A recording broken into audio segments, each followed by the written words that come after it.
Donc, pour ce rendez-vous WordPress, donc j'ai dit numéro 30, ce rendez-vous WordPress numéro 30, voilà, qui va parler, en tout cas le sujet, c'est protéger et gérer l'accès à son contenu. Alors, vous allez voir qu'il y a plusieurs niveaux de protection. Je vais aborder deux choses essentielles, moi, ce soir. La première chose, c'est comment protéger l'accès enfin, donner l'accès à certains types d'utilisateurs dans votre site, certaines pages, certains articles. Et deuxième chose, c'est la protection au niveau du plagiat et du vol de contenu. D'accord? Donc, c'est les deux axes qu'on va voir ce soir. C'est pour ça qu'il y a la partie plus gérer l'accès et protéger le contenu. Alors, pour ceux qui ne me connaissent pas, parce que peut-être qu'il y en a ce soir, du coup, des nouveaux ou des nouvelles. Donc, je m'appelle Pierre-Olivier Lair, je dirige un organisme de formation, un studio de création web. Donc, je fais des sites internet et des boutiques en ligne essentiellement. J'enseigne WordPress à l'Université Paris-Sorbonne et à la Digital School of Paris. Et j'ai un métier donc, qui concerne le coaching, donc l'accompagnement.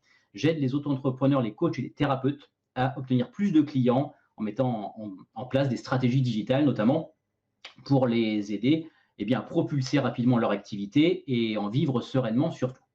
OK, donc cette petite introduction étant faite, nous allons rentrer tout de suite dans le vif du sujet. Donc première chose, c'est ce que j'ai dit un petit peu en introduction. Quelles seront les 3 méthodes que l'on va voir ce soir pour protéger notre contenu? La première méthode, ça va être la protection native de WordPress. Protection native, ça veut dire quoi? Ça veut dire tout simplement que déjà, dans WordPress, sans ajouter une quelconque extension à WordPress, on va être capable de protéger, de donner l'accès ou pas aux gens, à notre page ou à nos articles. D'accord? Donc, on verra qu'il y a 2 niveaux de protection. Un niveau privé, ça veut dire que seulement l'administrateur voit la page, et un niveau qui peut être public, mais dans lesquels on donne le droit avec un mot de passe. D'accord? Donc ça, ce sont dans la protection native, les 2 possibilités. Soit la page est publique, alors la page ou l'article, soit la page est publique, soit elle est protégée par un mot de passe, soit elle est en mode privé. Donc ça, vous le connaissez peut-être déjà. Ça va être la première méthode qu'on va voir. Deuxième méthode, je viens d'en parler aussi au début, c'est une extension qui va donner une restriction sur les pages et les articles. C'est-à-dire qu'on va dire, OK, j'ai une certaine typologie de personnes qui vont venir sur mon site. Peut-être que ce sont des clients, peut-être que ce sont des abonnés à ma newsletter, peut-être que ce sont des gens qui s'occupent, je ne sais pas moi, si j'ai une boutique en ligne, ça peut être la personne qui gère la publicité. En tout cas, j'ai des typologies, j'ai des rôles, ce qu'on appelle des rôles dans WordPress. Eh bien, ces gens-là, je peux leur donner l'accès à certaines pages ou certains articles. D'accord? Donc ça va se gérer via une extension. Et la troisième méthode que l'on va voir, c'est une autre extension, mais qui va plus concerner cette fois-ci la partie légale et la partie j'ai pas envie de me faire copier mon contenu ni qu'il soit dupliqué ailleurs et que les gens s'en servent. Donc, je vais protéger mon contenu, mes articles, mes pages, avec une autre extension qui va empêcher notamment le copier-coller, la sélection, l'impression écran, le clic droit, etc. D'accord? Donc ça, c'est... Bonsoir Elena, tu n'es pas du tout en retard, on a commencé il n'y a pas très longtemps. Donc voilà les 3 méthodes que l'on va voir ce soir. Donc, première extension qui va nous permettre de faire justement la restriction d'accès, elle s'appelle Content Control. Alors, à chaque fois, je dis ça un petit peu pour les nouvelles personnes qui ne sont pas habituées forcément des rendez-vous WordPress, je tente le plus possible de présenter des extensions qui sont gratuites, d'accord, et qui ont éventuellement une partie qui est payante ou qui est pro, d'accord. On peut prendre effectivement une extension payante, étendre les fonctionnalités pour qu'elles deviennent payantes, mais de base, je veux que la fonctionnalité de base soit gratuite. Voilà, c'est ce que j'essaie de faire dans la plupart des cas. Content Control, il respecte bien ça, puisque c'est une extension gratuite qui permet de restreindre l'accès à certaines pages ou certains articles, comme j'ai dit, en fonction du profil du visiteur, qui soit connecté ou non connecté, par exemple, ou qui soit abonné, ou qui soit autre, quel que soit son rôle. Et je veux également que ce soit des extensions qui ne soient pas des usines à gaz. Parce que quand on cherche une fonctionnalité sur WordPress, vous savez quand on va dans l'extension, on a la bibliothèque d'extensions qui est accessible et qui nous donne accès à je crois qu'il y en a plus de 50 000 extensions gratuites. Donc, le but du jeu, c'est de trouver parmi toutes celles qui répondent à une problématique, c'est-à-dire que je veux rajouter une fonctionnalité sur mon site, quelle extension je vais utiliser pour ça? Eh bien, j'essaie d'en trouver une, donc c'est pour ça que j'en teste plusieurs, qui soit simple à installer, mais aussi simple à utiliser, pour qu'on ne passe pas des heures à configurer, à paramétrer, et qu'au final, on n'est pas bien sûr de ce qu'on a fait. Voilà. Donc, Content Control est une extension qui répond justement à ce cahier des charges. Elle est gratuite et elle est très simple à configurer, c'est ce qu'on va voir. Et la deuxième extension que l'on va utiliser ce soir, c'est Secure Copy Content Protection. Celle-ci, c'est également une extension gratuite qui permet d'empêcher le clic droit, la sélection, le copier-coller, l'impression écran, etc., etc. Donc, empêcher le vol de contenu ou le plagiat. Alors, attention, j'ai dit empêcher. Vous savez que c'est jamais, surtout pour des extensions gratuites, mais même si elles étaient payantes, on n'est jamais protégé à 100%. C'est-à-dire qu'on va en fait, en installant ce type d'extension, on va limiter le risque de vol et de plagiat, parce qu'on va rendre plus compliqué, plus difficile le fait de faire des copier-coller, de faire des enregistrer sous pour une image, par exemple, pour récupérer l'image. Donc, les gens ne pourront pas faire ça. Mais bien sûr, vous savez qu'il y a toujours des petits malins qui vont pouvoir contourner ce genre d'extension, assez facilement d'ailleurs, en général. Il ne faut pas être très high level en informatique pour arriver à contourner ça. Mais en tout cas, on va dire pour la majorité des gens, ça ne sera pas facile de récupérer un contenu pour l'utiliser sur son site. Donc, c'est un petit peu l'idée de cette extension ici qui permet de limiter, c'est pour ça que j'ai bien mis limiter et non pas empêcher, le risque de plagiat. Je passe tout de suite donc sur la partie démo où j'ai un site de démo dans lequel je prépare le rendez-vous WordPress et c'est ici que j'installe les extensions, que je les teste et c'est après, à partir de ce site-là, que je pourrai vous les présenter et vous montrer les avantages et les inconvénients des extensions que je présente. Donc, première chose, on a vu, c'est restreindre l'accès. On va voir les deux méthodes, la méthode native et la méthode avec extension. Et la deuxième chose, c'est protéger le contenu avec la fameuse extension qui protège le copy content. On va voir la première méthode qui est la protection d'une page. On va dire celle-ci. Voilà, ça c'est une page. Donc, c'était les rendez-vous WordPress numéro 23 où j'ai fait une démo. Imaginons qu'à partir de demain, on ait envie de protéger cette page. Quelles sont les solutions qui s'offrent à nous? Je vais ouvrir la page en modification et là, vous êtes donc sur la partie tableau de bord que vous devez connaître, la partie tableau de bord avec les différents menus. Et à droite, un menu contextuel qui va dépendre justement de la page sur laquelle vous êtes. Ce rendez-vous WordPress numéro 23, on a dit qu'on voulait le protéger. Eh bien, vous allez tout simplement aller dans la partie ici, visibilité, état de la visibilité, et vous voyez que pour l'instant, elle est publique, cette page. Ici, vous voyez que la visibilité, elle est à public. Ça veut dire que, comme on a vu tout à l'heure, si je vais sur le rendez-vous WordPress numéro 23, tout le monde voit cette page. Maintenant, si je clique ici sur public, eh bien, je vois que j'ai 3 niveaux de visibilité pour cette publication, pour cette page. J'ai le niveau public qui dit que c'est visible pour tout le monde. J'ai la possibilité de le rendre privé, et cette fois-ci, elle n'est visible que par les administrateurs ou les éditeurs de la page. Je rappelle qu'administrateur, c'est le rôle le plus haut dans un site WordPress. Je suis administrateur, j'ai droit de tout faire côté public et côté back-office, donc côté console d'administration. J'ai tous les droits. Si je suis éditeur, j'ai un petit peu moins de droits. D'accord ? Il y a aussi le rôle contributeur, des gens qui peuvent contribuer à écrire des articles, mais ils ne peuvent pas les publier, par exemple. Et le plus bas, est-ce que vous savez le rôle le plus bas, ce que c'est? Je vais parler du rôle le plus haut, c'est administrateur. Quel est le rôle le plus bas dans WordPress? Ça, on le voit dans utilisateur. Très bien, j'ai vu que Manu était la plus rapide, c'est le rôle d'abonné. D'accord? Le rôle d'abonné, c'est le rôle le plus bas. C'est quelqu'un qui peut s'abonner, par exemple, à votre site Internet. Vous avez un site WordPress, ils s'abonnent et ils ne peuvent aller que sur le profil. Ils peuvent juste changer leur profil avec login, mot de passe, nom, prénom éventuellement. D'accord? C'est tout. Et mettre un avatar, une photo. Donc ça, c'est le rôle le plus bas.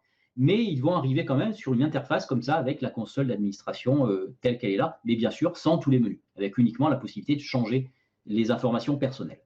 Donc, ici, si je passe en privé, qu'est-ce que ça va donner? Donc, il me dit, voulez-vous passer cette publication en privé? Je dis oui. OK. Et il met à jour automatiquement la page. Voilà, on voit en bas, page mise à jour. Qu'est-ce qui se passe si je vais voir la page? Je rappelle que je suis administrateur. Donc, je suis administrateur, donc je vois ma page. Maintenant, on va faire une deuxième chose, c'est que je vais me connecter en tant qu'abonné. Je suis un abonné. Alors, soit je suis abonné d'ailleurs, soit je suis... non, on va mettre d'ailleurs quelqu'un qui n'est pas du tout connecté. Je me déconnecte. Donc, vous voyez qu'ici, je suis plus du tout connecté, je suis un visiteur, visiteur lambda, et on a dit, je vais aller sur proposer, donc rendez-vous WordPress 23, sur celui-ci, proposer des fichiers à télécharger. Quand je clique dessus, qu'est-ce qui se passe? Eh bien, on me dit 404, la page n'est pas trouvée, puisqu'effectivement, je suis un visiteur lambda, je n'ai donc pas accès à cette page, parce qu'elle est réservée uniquement aux administrateurs et aux éditeurs du site. Donc ça, c'est le premier niveau de protection, mais à vous, après, derrière, d'avoir une page 404 aussi qui soit un petit peu plus clean que celle-ci, qui est la page par défaut de WordPress, donc avec une page 404 qui dit, voilà, page non trouvée, quelque chose d'un peu plus sympa que ça. Mais ce n'est pas le sujet, en tout cas. Donc, je reviens maintenant me connecter en admin, et on va voir de manière native la deuxième façon de faire pour cette page-là. Donc, c'était la page qui s'appelait numéro 23. Donc, je vais revenir dessus. La numéro 23, elle est ici. Voilà. Et je vais revenir en modification et on va essayer cette fois-ci la troisième possibilité, donc public, privé ou mot de passe. Donc ici, nous l'avions mise, nous, en privé. Si je clique à nouveau sur la visibilité, je vais passer en protection par mot de passe. Ici, on me dit que je vais protéger ma page avec un mot de passe que je peux définir. OK. Alors, je vais mettre un mot de passe. On va dire, par exemple, donc protégé par mot de passe. Et je vais dire, par exemple, peu importe, rendez-vous rdv-wordpress. Voilà. Voilà le mot de passe. Je valide.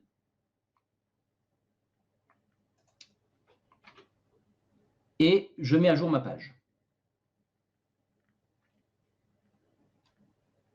OK, donc là, on me dit bien cette fois-ci, la visibilité, la page est protégée par mot de passe. Qu'est-ce qui se passe si j'ouvre une deuxième, si je vais quand même l'ouvrir autrement, je vais aller ouvrir ici sur Firefox. Voilà. Donc là, je suis sur une page en tant que visiteur public, visiteur lambda, et je viens ici sur le rendez-vous WordPress numéro 23. Qu'est-ce qui se passe si je clique dessus? Eh bien, on va me dire, attention, cette publication est protégée par un mot de passe. Pour l'avoir, veuillez saisir votre mot de passe ci-dessous. Donc ici, je vais saisir, alors si je me trompe bien sûr dans le mot de passe, si je mets n'importe quoi, rien ne se passe. D'accord, je reste, la page est protégée. Et si je mets le bon mot de passe, qui était rdv-wordpress, normalement, si je n'ai pas fait de faute, j'accède bien à ma page protégée, rendez-vous WordPress numéro 23. Donc ça, c'est la première façon de faire, c'est la plus simple, il y a 0 extension à installer. Je vais tout simplement protéger avec un mot de passe ma page. Et je peux très bien, en fonction de la typologie de personnes à qui je veux donner accès, ça peut être un client, ça peut être un abonné, ça peut être des gens à qui je fais un email particulier parce que je leur ai fait quelque chose spécialement pour eux, parce qu'ils font partie de ma mailing list et que je veux leur donner accès à quelque chose. D'ailleurs, ça pourrait être très bien ici des téléchargements. Voilà, ils ont participé à un rendez-vous WordPress. Je leur mets en place ici une liste de téléchargements parce qu'ils ont participé. Moi, j'ai la liste des participants. J'envoie par mail l'adresse, l'URL de la page. Et comme elle est protégée, je leur donne le mot de passe pour y accéder. Voilà. Et je sais que personne d'autre, à part eux, ne pourra y accéder. Donc ça, c'est une façon de faire. Et c'est la façon native de le faire dans WordPress. Maintenant, revenons sur la deuxième façon de faire avec une extension. Donc, j'étais sur mon rendez-vous WordPress numéro 23. On a dit qu'on pouvait utiliser une extension qui s'appelle, elle est là, dans Réglages, qui s'appelle Content Control. Donc, Content Control, ça nous permet de donner accès, vous allez voir, de manière beaucoup plus précise à certaines personnes et surtout à certaines pages de manière soit de manière particulière. En fait, c'est beaucoup plus fin que ce qu'on est en train de faire ici. Donc, je reviens sur Réglages, puisque ça apparaît dans Réglages ici, et dans Content Control, ça, c'est le menu qui est installé à partir de l'extension que j'ai installée qui s'appelle Content Control. Je clique ici, et vous allez voir que l'interface, elle est finalement très simple à prendre en main. Donc, pour mon test, moi, j'en avais créé un. En fait, on va créer des règles de restriction. J'ai créé une règle qui concernait le rendez-vous WordPress numéro 30.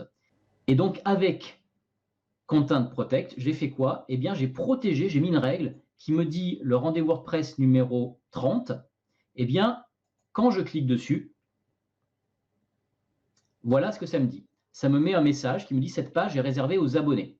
Alors, je peux très bien imaginer, d'ailleurs, après, moi j'ai créé ça, un petit lien qui dit OK, je m'abonne, et je peux très bien rediriger les gens sur une page d'inscription qui leur permet de devenir abonnés, et vous, ça vous fait grossir votre mailing list pour donner accès à ça.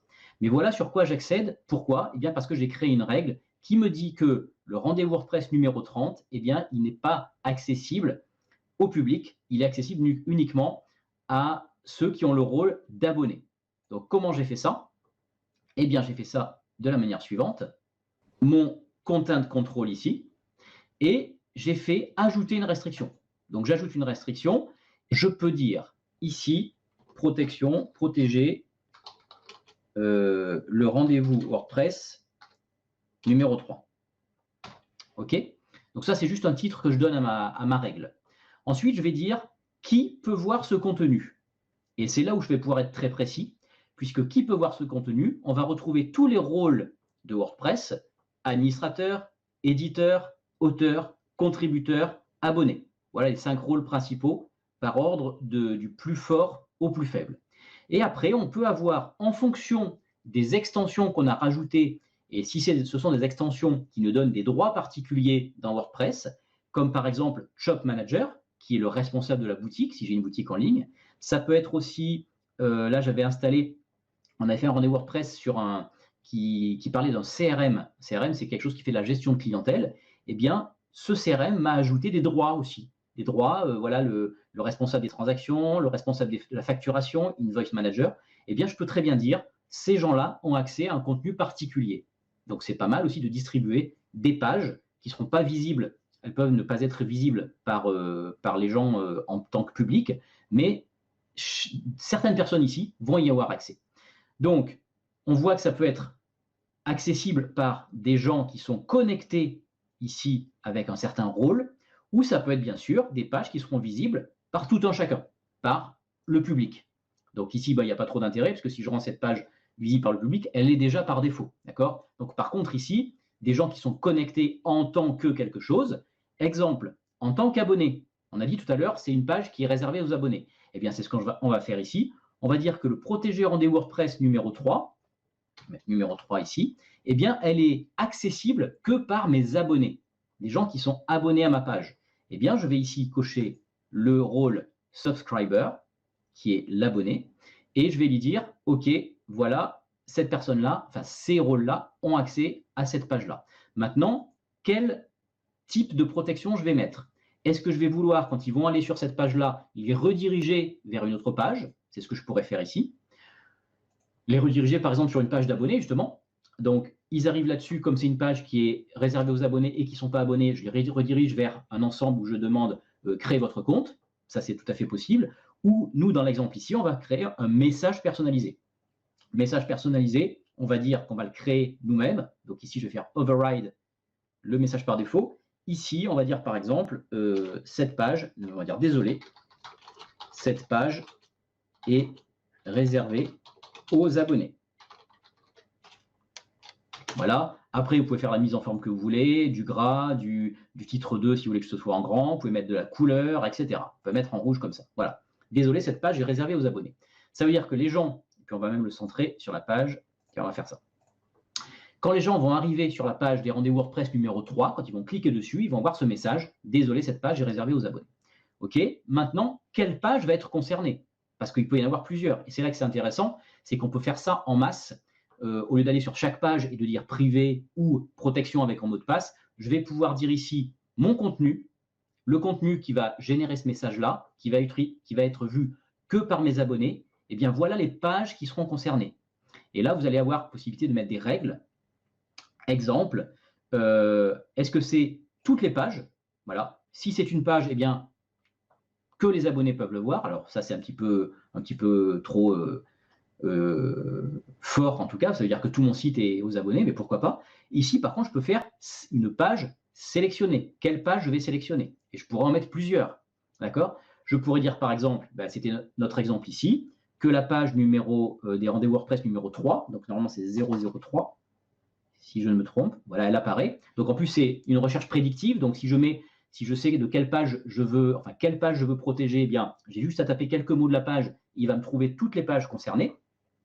Rendez-vous WordPress numéro 3, je la protège, et je peux très bien dire aussi, par exemple, où, donc si cette page qui est accédée par la personne, c'est la page numéro 3 ou la page numéro 19, allez, au hasard, 19, voilà, je ne sais pas ce que c'est le 19, mais ça veut dire qu'ici, je ne donne accès à mes abonnés, en tout cas les abonnés ont accès à la page rendez-vous WordPress numéro 3, numéro 19, et seulement eux. C'est-à-dire que le public n'y aura pas accès. Si la personne accède à la page du rendez-vous 03 ou 019, alors on va lui mettre le message en question si jamais il n'est pas abonné. Donc j'ajoute cette règle ici, je clique sur Add, et j'ai donc ajouté ma règle protéger rendez-vous WordPress numéro 3. Alors c'est 3 et 19 en fait. Une fois que j'ai fait ça, je n'oublie pas d'enregistrer les modifications. D'accord? Je vois un petit message passer, on peut protéger, on peut choisir une catégorie d'articles. Oui, si on est sur une shop, si on est sur une boutique en ligne, alors je peux revenir dessus en édition ici. Je vais peut-être aller un petit peu vite ici, mais dans les choses que l'on peut protéger, je peux très bien dire où. Alors je vais enlever celui-là pour qu'on voit un petit peu mieux, sinon vous n'allez rien voir. On va enlever celle-ci, et ici, je pourrais effectivement choisir, regardez ce que je peux choisir.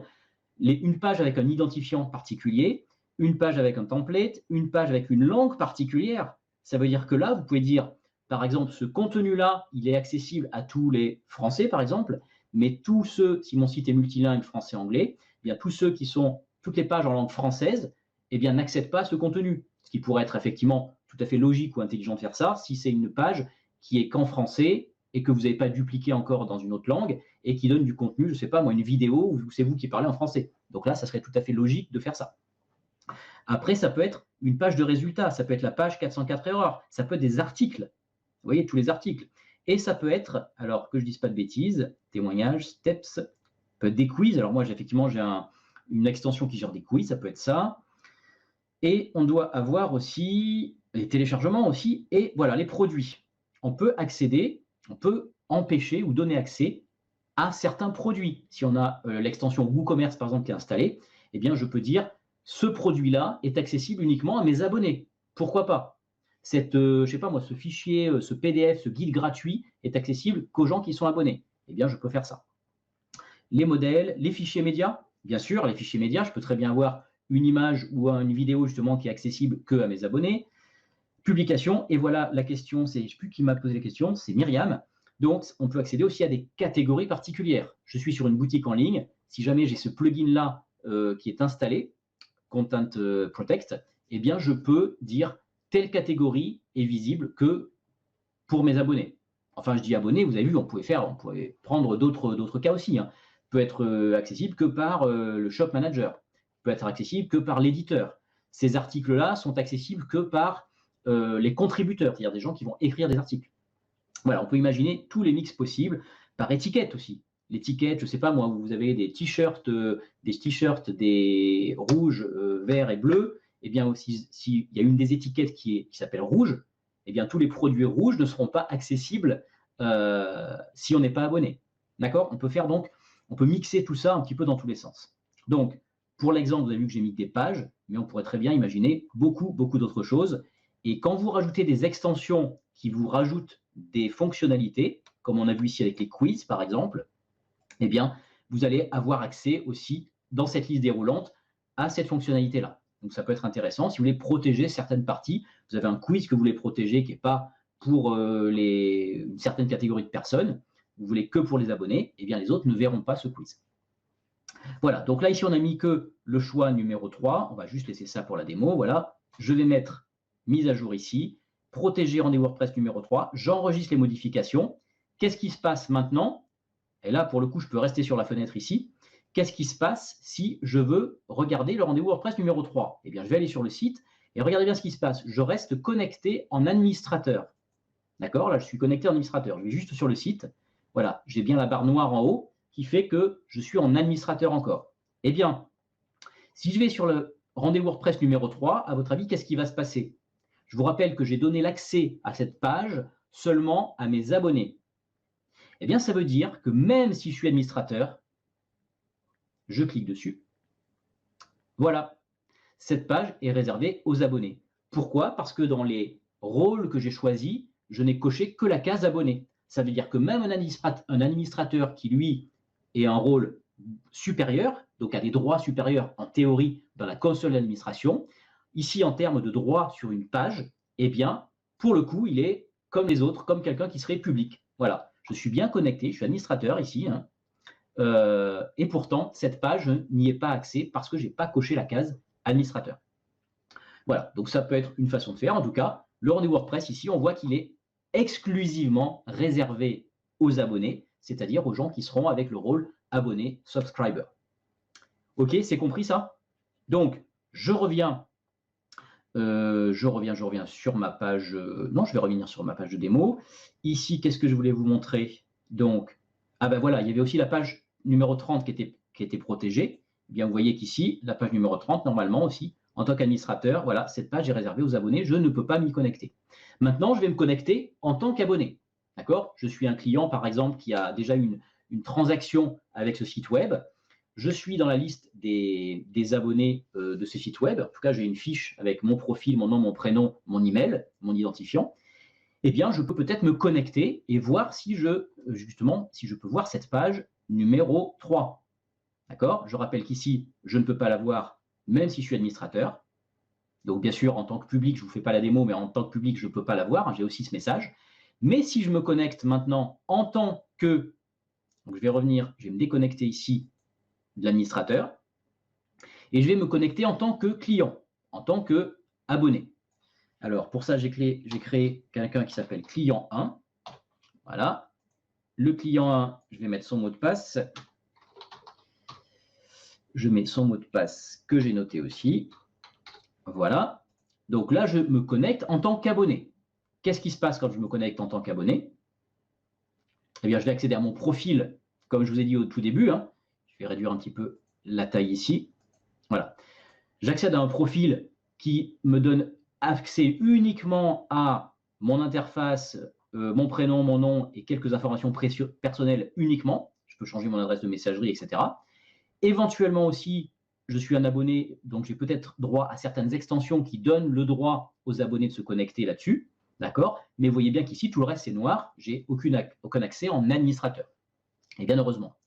Donc, tableau de bord, vous voyez, c'est vraiment très réduit. En revanche, maintenant, si je vais sur le site, je suis abonné, je vais sur le site. Qu'est-ce qui se passe?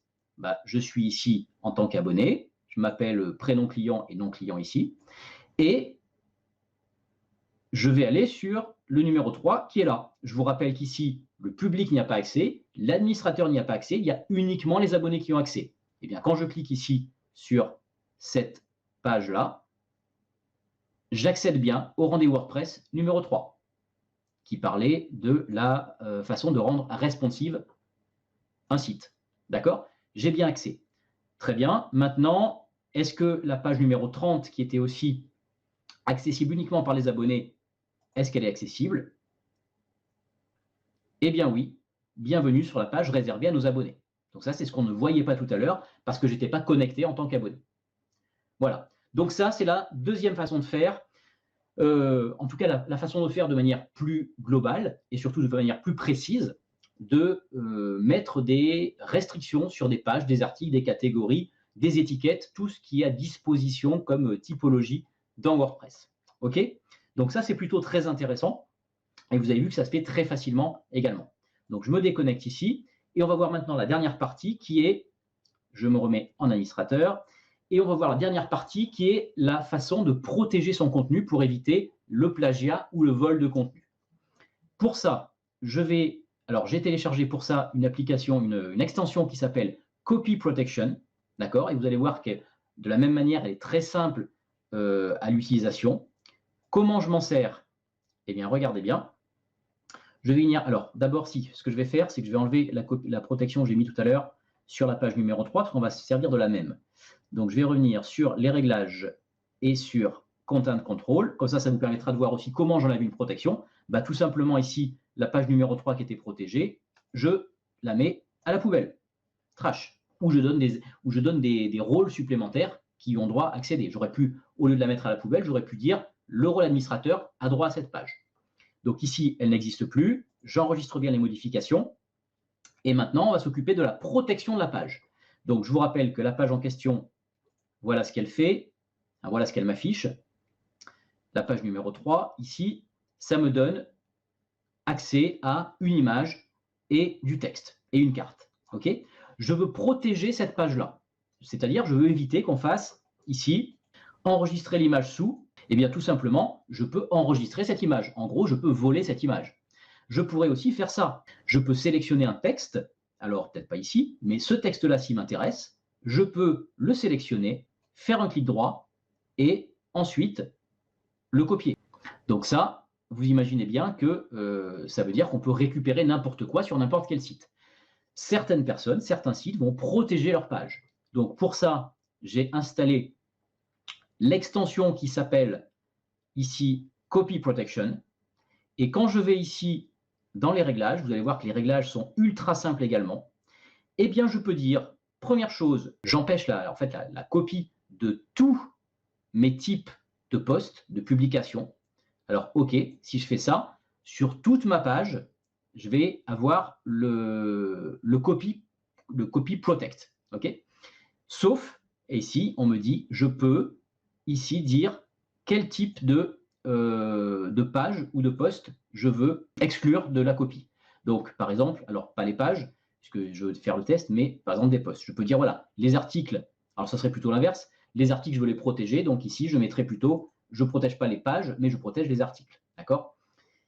Ici, est-ce que je veux laisser activer ou pas la possibilité de sélectionner un texte, comme j'ai fait tout à l'heure? Ben non, moi, je veux protéger tout, donc je vais ici laisser décocher. D'accord? Donc, je coche que cette page-là, et je veux que ma protection, elle soit valable sur tout mon site. Donc, si c'est valable sur tout mon site, je coche cette case, point barre. Éventuellement, je mets un message ici. Donc, par défaut, je crois qu'il est en anglais. Donc, moi, j'ai mis « Vous n'avez pas l'autorisation de copier cette page ». Et vous pouvez également, pourquoi pas, le mettre en rouge, le mettre en plus gros, voilà, pourquoi pas en mettre titre 3, voilà.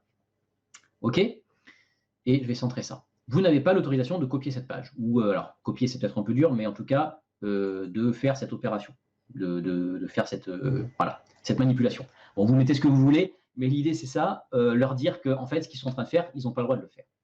Donc, vous pouvez même rajouter quelque chose qui va jouer un son. Upload audio, ça veut dire que vous pouvez très bien avoir un bip ou une sirène que vous envoyez quand la personne commence à faire son copier-coller. D'accord? Donc ça, c'est pareil, c'est un petit peu abrupt, mais pourquoi pas? Et vous pouvez aussi exclure de la façon de copier-coller les champs de saisie des formulaires, par exemple, ou les zones de texte. Ben oui, parce que souvent, quand on a, je sais pas, un nom, prénom à rentrer ou un message, si c'est un formulaire de contact, par exemple, moi je sais qu'avant d'envoyer le formulaire de contact, avant de faire envoyer, j'aime bien copier ce que j'ai fait, parce que si la page elle plante, ben au moins je peux le coller et ne pas avoir à tout retaper ce que j'ai écrit. Donc ça, si vous cochez cette case-là, eh bien ça va exclure les formulaires où il y a un champ de saisie. Donc ça peut être intéressant de faire ça effectivement, parce que là, pour le coup, sur ce genre de page, il n'y a pas grand-chose à copier. Donc on fait ça, et vous avez, comme je disais au début, il y a une partie qui est payante, d'accord, une version pro. La version pro, vous allez pouvoir justement aller un petit peu plus loin dans le type de protection. Nous, on va s'arrêter ici parce que c'est largement suffisant pour protéger notre site du plagiat ou du vol de contenu. Vous pourrez aussi aller voir dans les autres onglets ici. Le seul qui va nous intéresser ici, nous, c'est les options. Parce que les options, on va pouvoir encore être très précis sur ce que l'on interdit sur notre site. Exemple, le clic droit est interdit. Oui. Est-ce que j'envoie un message quand la personne fait un clic droit? Oui. Est-ce que je joue un son? Oui ou non? Si j'ai mis un son, pourquoi pas? Est-ce que je veux empêcher le F12? F12, c'est pour voir, inspecter, c'est-à-dire voir le code de la page. Pourquoi pas? Pour que les gens ne puissent pas justement voir le lien d'une vidéo, etc. La source, par exemple, ça peut être intéressant. Est-ce que j'empêche le CTRL-C, CTRL-V, CTRL-S? Alors, CTRL-S, c'est sauver. CTRL-A, c'est sélectionner tout. CTRL-X, c'est couper. CTRL-C, CTRL-V, vous savez, c'est copier-coller. Ben, tout ça, je peux choisir ce que je veux interdire sur ma page. D'accord? Donc ça, c'est très pratique. CTRL-P de mémoire, ça fait une impression, ça envoie, je crois que ça envoie à l'impression. Donc non, justement, je veux peut-être empêcher. Est-ce que je veux empêcher le print screen? D'accord? Impression écran. Oui, par défaut, je l'interdis. Est-ce que je désactive le clic gauche? Bon, celui-là, peut-être pas, parce que si vous avez des boutons d'action, n'enlevez pas le clic gauche, c'est-à-dire sinon les gens ne pourront pas cliquer sur les boutons d'action. Donc attention à cette case qui est un petit peu dangereuse. OK? Voilà ce qu'on peut faire. Dans la version pro, il y a même d'autres possibilités, mais en tout cas, avec ça, vous allez pouvoir protéger n'importe quelle page de votre site. Quand j'ai fait ça, donc je regarde si j'ai activé, oui, c'est bon, je sauvegarde mes modifications, et qu'est-ce que je vais faire ensuite? Eh bien, je vais aller vérifier que mon site est protégé. Je vais aller donc sur mon site, OK? Et là, d'ailleurs, que je sois administrateur ou n'importe qui, parce que j'ai mis administrateur, c'est valable aussi, je pourrais, moi, en tant qu'administrateur, enlever cette protection, parce que quand je travaille sur mes pages, bah, ça va être un petit peu galère d'avoir toujours le message qui me dit vous n'avez pas le droit de faire ça. Donc, ça serait une bonne chose à faire. Mais pour la démo ici, regardez si je viens sur le rendez-vous WordPress numéro 3. Normalement, en tant qu'administrateur, je n'ai pas le droit non plus de faire ça. Voilà, je veux sélectionner et je ne peux pas le faire. Est-ce que je peux sélectionner tout ça? Non, je ne peux pas le faire. Est-ce que je peux faire le clic droit? Non. Vous n'avez pas l'autorisation de copier cette page. Voilà. Est-ce que je peux faire ici enregistrer sous l'image? Eh bien non. Si je fais un clic droit, vous n'avez pas l'autorisation de copier cette page. Et je pourrais avoir un petit bip, pourquoi pas, en même temps. OK? Donc cette page, elle est complètement protégée. En revanche, regardez la page ici qui me donne, enfin la partie où j'ai une map, une Google Map, je peux très bien continuer à faire un zoom avec la molette et contrôle. D'accord? Contrôle et molette, ou le plus ici, ça fonctionne toujours. Le prendre rendez-vous, le bouton, si je clique ici, ça fonctionne toujours. D'accord? C'est uniquement le clic droit, la sélection. Et regardez si je fais un print, une impression écran sur mon clavier, eh bien, voilà le message qui s'affiche. Impression écran, vous n'avez pas l'autorisation de copier cette page. Voilà. Donc, ça permet de protéger vos articles, vos pages, tout ce que vous voulez sur votre site de manière plus ou moins forte, d'accord? Mais vous voyez que l'extension, encore une fois, est simple d'utilisation et permet, encore une fois, pas d'empêcher la copie, mais en tout cas de la limiter fortement, puisque les gens qui vont devoir faire une copie d'écran, un truc pour récupérer des choses, ne pourront pas le faire. Ah, Manu, et ta question, le poids. Alors justement, et c'est quelque chose, c'est marrant parce que depuis que Manu vient au rendez-vous WordPress et qu'elle me dit est-ce que cette extension est lourde, est-ce qu'elle fait perdre un peu des performances? Eh bien, c'est vrai que maintenant, constamment, quand je choisis une extension, eh bien, je regarde s'il parle du poids que ça pèse. En tout cas, quand on dit le poids, c'est surtout est-ce que ça va vraiment ralentir la page au chargement? Eh bien non, j'ai fait des tests pareils. Alors, il y a plein de possibilités avec GTmetrix, il y a plein de choses qui permettent de regarder les performances d'une page. D'ailleurs, ça me fait penser que c'est un rendez-vous WordPress qui peut être très intéressant pour vous. Regardez comment on mesure les performances d'une page. Il y a plein d'outils. Alors, Elena qui a testé en même temps, c'est super, parfait. Comme ça, c'est la démo et en même temps l'application, c'est super. Voilà, donc Thierry, si tu as des choses à protéger, cette extension vraiment est cool. D'ailleurs, il marque bien que le poids est ridicule. Enfin, en tout cas, ça n'empêche pas du tout, ça ne nuit pas aux performances de votre page. Donc, c'est ce qu'il faut, bien sûr, parce que c'est quand même quelque chose qui est partout sur le site. Hein. Donc, c'est une bonne question à se poser en tout cas. Voilà. Donc, j'espère que ça vous a plu. En tout cas, moi, j'ai trouvé ça plutôt sympa. D'ailleurs, j'avais mis cette extension sur un de mes sites, puis je l'ai enlevé parce que, en fait, c'était un petit peu galère quand je travaillais sur mes pages. J'avais tout le temps le message. Donc, ce qu'il faut faire pour ça, c'est enlever le message pour l'administrateur, comme ça, vous êtes tranquille. Mais vous pouvez le laisser après pour le public parce que ça vous protège à minima. Si ce rendez-vous WordPress a répondu à certaines de vos questions, c'est le but. Et puis, je vous remercie d'avoir assisté. Je vous donne quand même le petit message de fin qui est pour ceux qui veulent suivre une formation en ligne pour créer son site WordPress. Eh bien, j'ai une formation en ligne qui est toujours disponible puisque ce sont des sessions récurrentes. Hein. Donc, je vous mets le petit lien en haut, un petit bandeau. Je crée mon site web pro avec un suivi. C'est Bibi qui fait le suivi et la garantie de résultat. Pourquoi? Parce que quand vous engagez sur cette formation, vous avez une garantie de résultat, ce qui ne se voit jamais dans les autres formations, évidemment. Formation en ligne, je parle, puisque une garantie de résultat, on ne sait pas si vous allez travailler ou pas. Moi, c'est pas que je sais si vous allez travailler ou pas, c'est que je vous force à travailler. Voilà. Donc, on fait des rendez-vous réguliers, une fois par semaine. Vous avancez sur votre site, vous créez votre site en ligne et on fait des petits checks comme ça, des suivis réguliers pour voir si ça avance et pour que vous arriviez à la fin au site dont vous avez rêvé. C'est le but. Voilà. Cette formation, vous y accédez avec une promo de 20%. Ça, c'est pour tous ceux qui accèdent, enfin, qui assistent à mon rendez-vous WordPress dès dimanche soir. Et puis les autres, et c'est le tarif plein pot. Tant pis pour eux, ils n'avaient qu'à être là. Voilà, voilà. Donc, je vous remercie vraiment d'avoir assisté encore à ce rendez-vous WordPress. Je vous donne un rendez-vous. Alors, il y a le petit lien qui reste en haut, hein, pour ceux qui sont intéressés par la formation en ligne. Il y a le prochain rendez-vous WordPress, c'est à nouveau dans 2 semaines. Donc, le rendez-vous suivant, c'est le dimanche 15 mars à 20h pétante. Voilà. Merci à tous d'avoir assisté à ce rendez-vous WordPress numéro 30 et je vous souhaite une excellente fin de soirée et je vous dis à très bientôt. Ciao, ciao.